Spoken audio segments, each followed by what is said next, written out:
వాక్యము చదువుదాం. ఒక వచనము, ఆదికాండము 18వ అధ్యాయము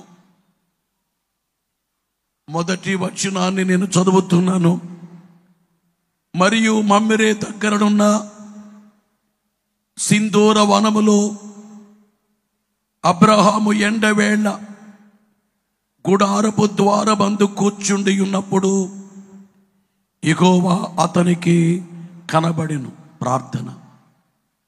మహాఘనమైన తండ్రి, భూమి ఆకాశముల కంటే వెండియు బంగారము కంటే గొప్ప దానమగు ఈ పరిశుద్ధ గ్రంథము గొప్ప దానమును మాకు దయచేసి ఉన్నారు కాబట్టి మీకు స్తోత్రాలు. స్వయముగా మాకు చెప్పవలసిన మాటలు ఈ గ్రంథములో ఇమిడిచ్చినారు కనుక మీకు ప్రణతులు చెల్లించుచున్నాము. ఈరోజు ఈ నూతన ఏడాదిలో మహోన్నతుని విద్యావసరములో ఈ 2వ సోమవారము జరుగుచున్న ఈ కార్యక్రమము ఆత్మీయముగా జరుగునట్లు శిలువనాథునికే మహిమ, క్రీస్తునకే ఘనత, క్రీస్తునకే మహిమ, ఆ కార్యమును జరిగింప చేయబడుటకు కృప చూపమని యేసు నామములో వేడుకొనుచున్నాం. బలపరచుము, కృప చూపి మహిమ పొందుము, ఆశీర్వదించుము, ఆశీర్వదించుము. యేసు వారి శిలువ క్రింద మమ్మను గుర్తు చేసుకుని పరిశుద్ధాత్మ శక్తినిచ్చి మీ కార్యములెత్తి చూపి మహిమ పొందుమని త్వరగా వచ్చుచున్న వరుడైన క్రీస్తు ప్రభుని నామములో వినయముగా బ్రతిమలాడి వేడుకొనుచున్నాము పరమ తండ్రి. ఆమేన్, ఆమేన్, ఆమేన్. మరణాత. అందరూ కూర్చోనండి.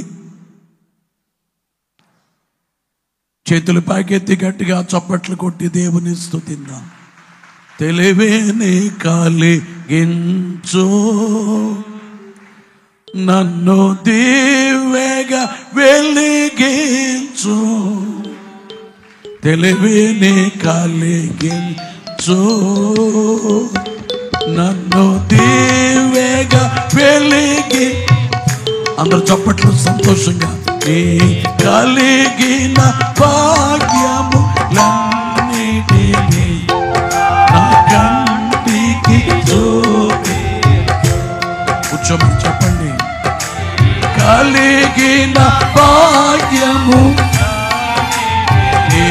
నా కంటికి చూపించు. దైవాత్మ రమ్ము నా తనువున రాను. దైవాత్మ రమ్ము నా తనువున రాను. నా జీవమంతయు నీతో నిన్న చేరివసి. నా జీవమంతయు నీతో నిన్న చేరివసి.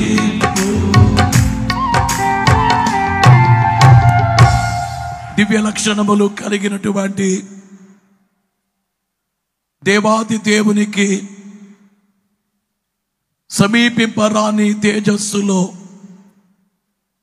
అమరత్వము కలిగి నిత్యము వసించుచున్న దేవాది దేవునికి, వరదూతలైన వర్ణించలేని దేవునికి మహిమ కలుగును గాక. ఆమేన్. మన ప్రభువైనటువంటి యేసుక్రీస్తు వారి నామములో మీకు శుభములు, కృపా సమాధానములు, మేఘమెక్కు భాగ్యము, మీ ఆత్మలకు రక్షణ, మనస్సులకు నెమ్మది, శరీరములకు స్వస్థత, మీరు చేయు ప్రార్థనలకు జవాబు, శాంతి, నెమ్మది మేఘమెక్కు భాగ్యము దేవుడు మెండుగా దయచేయును కాక. ఆమేన్. మీ శిరస్సు పైకెత్తండి. అమ్మా అమ్మ చెప్పు, తల పైకెత్తమని చెప్పు. మీరు దేవుని సన్నిధికి వచ్చారు, మీ సన్నిధికి వచ్చారు. మీలో దేవుడు అంటే భయం ఉండాలి, భక్తి ఉండాలి. ఇంట్లో పిల్లలకి భయభక్తులు ఉండవు, భయం ఉండదు. ఇంట్లో భయం లేకపోతే ఆ పిల్లలు ఎట్లా తయారవుతారో చూడండి. ఏం చెప్తుందాడు? అబ్బా మీ నాన్న వస్తాడు చెప్తా, నాకు మీ నాన్న బజారుకి వెళ్ళాడు వస్తాడు చెప్తాను నీ సంగతి అంటుంది తల్లి. మమ్మీ నాన్నకి చెప్పొద్దు, నాన్నకి చెప్పొద్దు, నాన్నకి చెప్పొద్దు అంటారు. నేను అంటే నానంటే ఓ భయం ఉంది. కొన్ని కుటుంబాల్లో తల్లిదండ్రులు అంటే భయం లేకపోతే ఆ పిల్లలు చాలా భయంకరంగా జీవిస్తారు. అలాగే మరొక మాట, అన్నిటికంటే ముఖ్యము దేవుడు అంటే భయము. మనం దేవుని సన్నిధికి వచ్చాం, దేవుని సన్నిధికి వచ్చాము. కానీ కొంతమంది వచ్చిన వారికి దైవ భయం ఉండదు. నీవేనమ్మా, కిందకు చూస్తున్నావు కదా, నువ్వే. దేవుని భయం ఉంటే వాళ్ళు కిందకు చూడటం, పక్కకు చూడటం, మొబైల్ చూడటం, ప్రార్థనలో కూర్చుని మొబైల్ చూస్తున్నారంటే ఏం భయం లేదు వాళ్ళకి, ఏం లేదు భయము. నేను ఒకసారి పెళ్లి చేస్తున్నాను, కుర్చీలో ఒక ఆయన కూర్చున్నాడు, ఏదో ఒక ఆఫీసర్ అట. పెళ్లి చేస్తున్నాను, నోట్లో కిళ్ళీ నములుతున్నాడు. అంటే నువ్వు ఇక్కడ పెళ్లి జరుగుతుంది, చర్చిలో జరుగుతుంది, నువ్వు కిళ్ళీ నములుతావు. నీ పై ఆఫీసర్ దగ్గర నువ్వు నములుతావా? నీ పై ఆఫీసర్ దగ్గర నీవు కిళ్ళీ నములుతావా? కలెక్టర్ గారు ఎదురుగా కిళ్ళీ నమలగలవా? ఎస్ఐ గారు ఎదురుగా అట్లా చేస్తావా? అంటే కొంతమందికి దేవుడు అంటే లోకువ, దేవుడు అంటే చాలా తక్కువ. కొంతమంది మెసేజ్ ఇచ్చే టైంలో శనక్కాయలు తింటారు, వేరుశనగలు, వేరుశనగలు తింటారు, జాంపళ్ళు తింటారు. అంటే ఏంటి? అంటే వాడికి దేవుడు అంటే ఏమాత్రము భయం లేదు. అందుకే మీకు ఎప్పుడు ఈ గుత్తిలో భయభక్తులు నేర్పిస్తాం. మీరు నేర్చుకోకపోతే మీ కర్మ. భయభక్తులు నేర్చుకుంటే ధన్యులు. మా నాన్న అనేవారు, నేను చెప్పినట్లుగా దేవుని చూపిస్తున్న విను, నీ వింటే ధన్యుడు అవుతావు, నీ వింటే ధన్యుడు అవుతావు, లేకపోతే దౌర్భాగ్యుడు అవుతావు. నువ్వు దౌర్భాగ్యుడు అవుతావో ధన్యుడు అవుతావో నీవే తేల్చుకునేవారు మా నాన్న. నేను భక్తి కలిగినోడిని కావచ్చు, మా నాన్నగారు మంచి ప్రార్థనా పరుడు. బాబు నువ్వే మొబైల్ చూస్తున్నావా? ఇంక నీలాంటోడి గురించి చెప్తున్నా, తలంచుకునేవాడి గురించి. ఇంక మెసేజ్ స్టార్ట్ చేయలేదు, నువ్వు మారుతావనే చెప్తున్నా. 2 నిమిషాలు చెప్పి మెసేజ్లోకి వెళ్దాం. ముందు పొలాన్ని దున్ని పదునున్న తర్వాత విత్తనాలు వేద్దామనేది నా ఉద్దేశం. అదన్నమాట. పదును లేనప్పుడు, వర్షం లేనప్పుడు విత్తనాలు వేసేస్తే రావు కదా, అదన్నమాట. మా నాన్నగారు అనేవారు, నేను చెప్పే మాటలకి నువ్వు లోబడితే ధన్యుడు, లేదంటే దౌర్భాగ్యుడు అవుతావు. నువ్వు దౌర్భాగ్యుడు అవ్వాలో ధన్యుడు అవ్వాలి, నీ చేతుల్లో, నీవు నీ చేతుల్లో. మా నాన్నగారు మోకరించి కన్నీళ్లు కార్చేవారు, మోకరించి ప్రార్థన. మా నాన్నగారు మా అమ్మగారు మెలుకొస్తే మోకరించి ఉండేవారు. వారి మాటల్ని ఏనాడు జవదాటలేదు నేను. మా నాన్నగారు మా అమ్మగారిని ఏనాడు ఎదిరించలేదు నేను. దేవుడి వేళ ఈ స్థితిలో దేవుడు ఉంచారు, ఇంత సేవ దేవుడు దయచేశారు.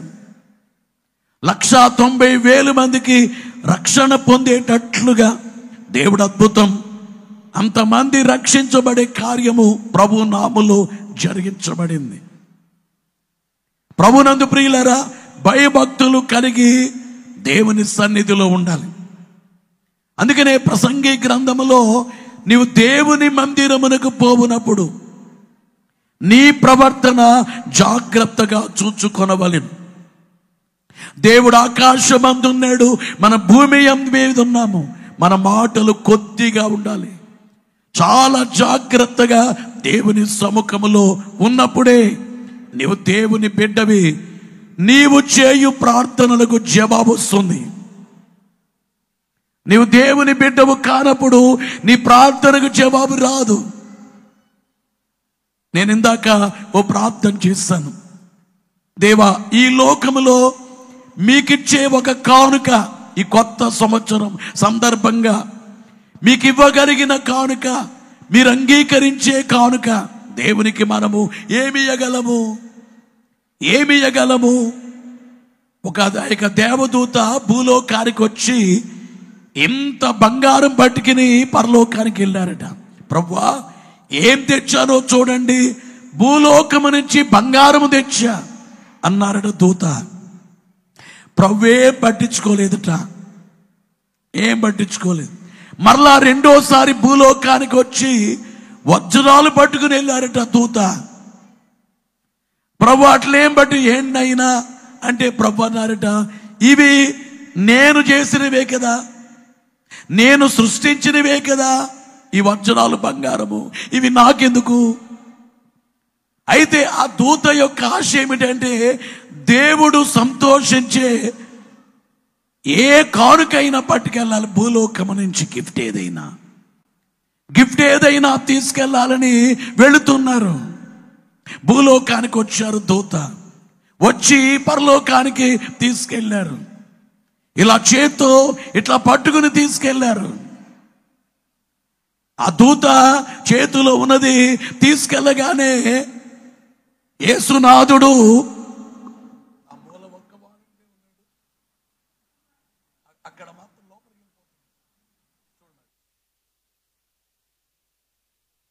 ఆ దూత ప్రభు దగ్గరికి రాగానే ప్రభువు లేచి నిలవబడి ఆ తెచ్చింది తీసుకోవడానికి చెయ్యి చాపారట ప్రభు. అది కావాలని చాలా నవ్వుతూ నిలబడ్డారు. ప్రభు చెయ్యి చాపి ఇమ్మని అడుగుతున్నారు. ఆ దూత చాలా సంతోషంగా ఉన్నారు. ప్రభు నవ్వుతున్నారు, చెయ్యి చాపారు. ఇంతకీ ఆ దూత తెచ్చింది ఏమిటంటే కొన్ని నీళ్లు, చేతిలో కొన్ని నీళ్లు. ఆ నీళ్లు తెచ్చారు దూత. అంటే నీళ్లు ఆయన కలుగు చేసినవే కదా, అది కాదు. ఒక వీధిలో ఒక ముసలామె, ఓ పెద్ద ఆమె మోకాళ్ళుని, దేవా నేను రక్షించబడ్డాను, మా ఊర్లో ఎంతో మంది చీకట్లో ఉన్నారయ్యా, చీకటిలో ఉన్న వారిని వెలిగించండి నాయనా, మా ఊరికి రక్షణ కావాలి నాయనా, మా ఇంటి వాళ్ళందరూ రక్షించబడాలి, మా ఊరు మా వీధి రక్షించబడాలి, మంచి బోధకులు మా మధ్యకి రావాలయ్యా, కానుక ఆశించని పాస్టర్లని నడిపించండి తండ్రి, దేవుని వైపు చూచే వారిని నడిపించండి ప్రభువా, మీ కృప చూపించమని కన్నీళ్లు కార్చి ప్రార్థన చేస్తుంటే దేవదూత వచ్చి ఆ చెయ్యలాగా పెడితే ఆ కన్నీళ్లు చేతుల్లో పడితే ప్రభు వారి చేతుల్లో వేయగానే ప్రభు అన్నారట, ఇది నాకు ఇష్టమైన కానుక. బోలో యేసు మహారాజుకో. నేను మాట నిన్ను అడుగుతున్నా, నీవెప్పుడైనా కానీ దేవునికి ఇష్టమైనది ఇచ్చావా? ఏంటి ఇష్టం? నీవిచ్చే కానుక ఏంటి? 1,00,000 రూపాయలు ఇవ్వాలా, లేకపోతే దేవునికి సొమ్ము ఇవ్వాలి? ఇది నేను అడగట్లేదు. నేనేనాడు డబ్బు వైపు చూడలేదు. 10 లక్షలు ఇస్తామన్నా ఇంటికి వెళ్ళి ప్రార్థన చేయలేదు. కోర్టు వచ్చింది 10 లక్షలు ఇవ్వాలని అనే వాళ్ళని కూడా నేను అంగీకరించలేదు. ఎవరో వచ్చి అనంతపురం జిల్లాకి 500 కోట్లు అమెరికా నుంచి వచ్చి ఇక్కడ మంచి చర్చ్ ఉంటే మేము మంచి చర్చికి 500 కోట్లు ఇస్తామంటే నేను చెప్పా మాకు అక్కర్లేదని చెప్పా. అంటే మన యొక్క పని ఏంటంటే కన్నీటి లోపలికి వెళ్ళిపోతున్నారు. అక్కడ మరి అంతమంది ఉన్నారు, లోపలికి వెళ్తున్నారు. ఏం చేస్తున్నట్లు వాళ్ళు? ఇప్పుడే పంపించాను అబ్బాయి.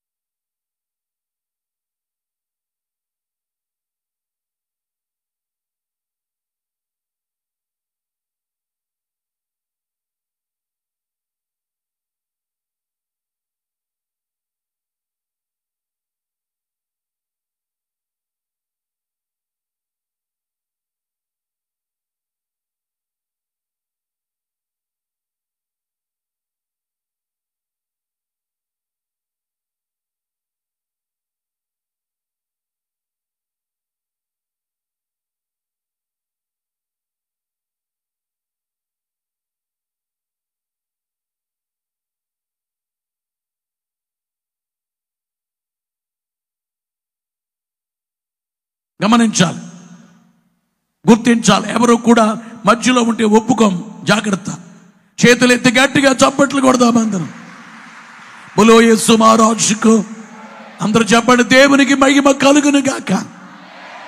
వినాలి. నూతన సంవత్సర సందర్భంగా దేవునికి ఒక గిఫ్ట్ ఇవ్వగలవా? దేవునికి ఒక గిఫ్ట్.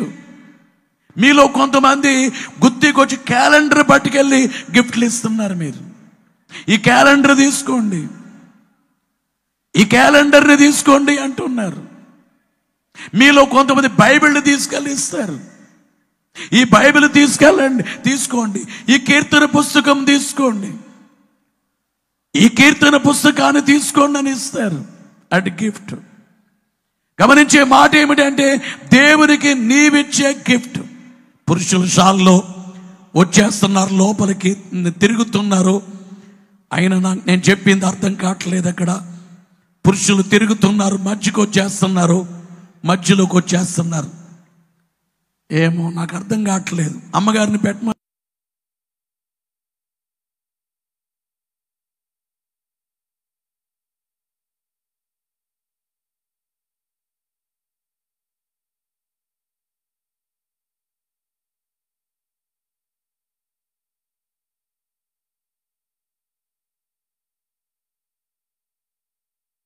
కొట్టండి. బోలో యేసు మహారాజుకు. దేవునికి ఇచ్చేటువంటి గిఫ్ట్ ఏమిటంటే నీ కన్నీళ్ళు. ఎప్పుడు వస్తాయి కన్నీళ్ళు? బాధ ఉంటే వస్తాయి. ఆ కన్నీళ్ళు కాదు, మారిన మనస్సు. నీలో ఉండే పాపాన్ని, దుర్మార్గాన్ని నువ్వు కొత్త ఏడాదిలో కడుగు పెట్టావు దేవుని కృపతో. కానీ పాత దేవుని లోపల హృదయములో మార్పు లేదు. దైవజనుడు చెప్పిన మాట మా నాన్నగారు చెప్పేవారు. ఒక ప్లేట్లో వెన్న పెట్టండి, ఓ ప్లేట్లో చెరువులోకి దిగి ఆ మట్టి పెట్టండి. మట్టి మెత్తగా ఉంటుంది, వెన్నలేగా ఉంటుంది మట్టి.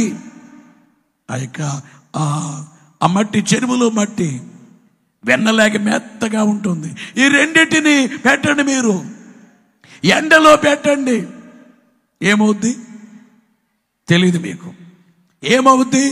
ఓ ప్లేట్లో వెన్న ఉంది, ఓ ప్లేట్లో మట్టి ఉంది. ఈ రెండు ఎండలో పెట్టారు, ఏమవుద్ది తెలియదు మీకు. ఈరోజే వచ్చారు మీరు చంద్రమండలం నుంచి. చంద్రమండలంలో నివాసం చేస్తున్నారు మీరు. గమనించే, ఏమవుతుంది? వెన్నేమో కరిగిపోతుంది, మట్టేమో గట్టిపడి. అలాగే కొంతమంది ప్రార్థనకు వస్తారు, ప్రేయర్కి వస్తారు, చర్చికి వస్తారు, దేవుని సన్నిధికి వస్తారు, వెన్నలేక కరిగిపోతారు. వాళ్ళ మనస్సు వెన్నలేక కరిగిపోద్ది. కన్నీళ్లతో కఠిన మనస్సు కరిగించుకోదాము. కన్నీళ్లతో కఠిన మనస్సు కరిగించుకుంటారు. కన్నీళ్లతో చేసిన పాపంబులన్నీ చెప్పి వేయుదము. చేసిన పాపాలన్నీ చెప్పివేస్తారు. చేసిన పాపాలన్నీ చెప్పివేస్తారు. క్షమించమని వేడు. దోషములు క్షమించు మనుచు దోషిలోకి వేడుదము, దోషిలోకి వేడుదము, దోషిలోకి వేడుదము. దేవా రాజా పుత్రుల నన్ను దాటి పడతారా? అదే గౌరవం. తేజరిల్లుదాము. బలో యేసు మహారాజుకు. స్టేజ్ మీద పాస్టర్ గారు ఎవరు నిలబడ్డాను నేనైనా, వాళ్ళు 100లో పాడితే మీరు 90లో పాడాలి. అంతేగాని 90లో పాడితే మీరు 100లో పాడితే రెస్పెక్ట్ లేనట్టనమ్మా. కాస్త కామన్ సెన్స్.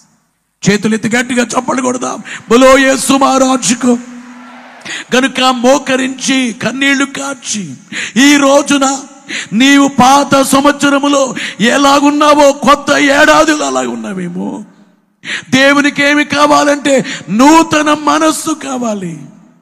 నీ దుష్టత్వం పోయి కొత్త మనస్సు కావాలి. సంవత్సరం కొత్తదే, నెల కొత్తదే, కానీ మనము కొత్త కాదు. అందుకే బైబిల్లో పులిపిండి అన్నారు. పులిపిండి తీసుకుని మంచి పిండిలో కలపండి. అది కూడా మాట్లాడండి అమ్మా. ఏమో వంటలు చేయట్లేదు మీరు, ఎప్పుడును రొట్టెలే చేయరా? పులిపిండి తీసుకెళ్ళి మంచి పిండిలో చేస్తే గమనించే మాట ఏమిటంటే మంచి పిండికి. అలాగే మన చెట్టు ఎక్కడైనా చిరిగిపోయింది అనుకోండి, ఆ కొత్త తీసుకొచ్చి కొత్త చెట్టు అనుకోండి కొత్తది వేయాలి. పాత దేశం అనుకోండి, షర్ట్ ఏమో కొత్తది, చిరిగిపోయిన చోట పాతది కాబట్టి అది పోతుంది, పాడైపోతుంది. కొత్త షర్టుకి కొత్త వస్త్రమే వేయాలి. పాత తీసుకొచ్చి వేసే కాదు, దానికి దీనికి కుదరదు. గమనించే మాట ఏమిటంటే ఈవేళ దేవునికి కావలసింది ఒక కొత్త మనస్సు, మారిన మనస్సు. అందుకనే చర్చికి వెళ్ళిన వాళ్ళు అందరూ మారరు.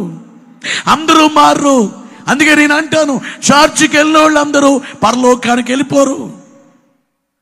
చర్చికి వెళ్ళిన వాళ్ళందరూ పరలోకానికి వెళ్ళరు. పరలోకానికి వెళ్ళిన వాళ్ళందరూ సింహాసనం పైకి వెళ్ళరు. సింహాసనం పైకి వెళ్ళటం గొప్ప విషయం. పరలోకములో ఎక్కువ తరగతి సింహాసనం. ఈ రోజున మీకు చెప్పేది ఏమిటంటే మందిరానికి వచ్చారు కానీ మార్చబడలేదేమో, కన్నీళ్లతో కఠిన మనసు కరగలేదేమో. యేసు వారికి మారిన మనసులే కావాలి. మారాలి. నీ మనసే మారాలి. మారిన